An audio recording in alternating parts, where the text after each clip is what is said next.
திருவருளையும் குருவருளையும் பணிகிறோம். உவமையும் கருத்தும் 9. காரிடம் அதனில் காட்டும் அங்குரம் கழியும் வேனில். இந்த உவமையை சிவஞான சித்தியார் சுபக்கம் எனும் நூலில் 29வது பாடலில் ஸ்ரீ அருள்நந்தி சிவம் கையாளுகிறார். இந்த உவமை என்ன சொல்லுகிறது? கார்காலத்தில் ஒரே இனத்தைச் சேர்ந்த பல பயிர்கள் ஒரு சேர முளை விட்டு தோன்றும்.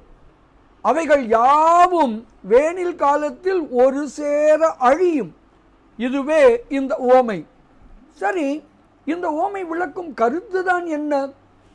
உலகம் தோன்றி நின்று அழியக்கூடியது என்று சைவம் சொல்லுகிறது. ஆனால் சிலர் இதனை ஏற்பதில்லை. உலகின் ஒரு பக்கம் அழியலாம். அப்படி அழிந்தாலும் மற்றொரு பக்கம் அழியாமல் நிலைத்து நிற்கும். இதுவே நிதர்சனம். உலகம் முழுவதும் ஒரு சேர அழிவது இல்லை என்று அவர்கள் கூறுகிறார்கள். அவர்களுக்கு விடை தரவே இந்த உவமை சொல்லப்படுகிறது. கார்காலத்தில் ஒன்றாக தோன்றும் பயிர்கள் யாவும் வேனில் காலத்தில் ஒரு சேர அழிகின்றன.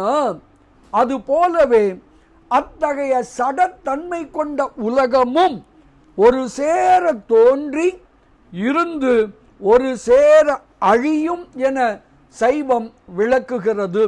இதுவே இந்த உவமை விளக்குகிற கருத்து. உலக உண்மை அறிவோம், மலம் நீங்குவோம், சிவானந்தம் நுகர்வோம், திருவருளையும் குருவருளையும் பணிவோமாக. சிவாய நம. திருச்சிற்றம்பலம்.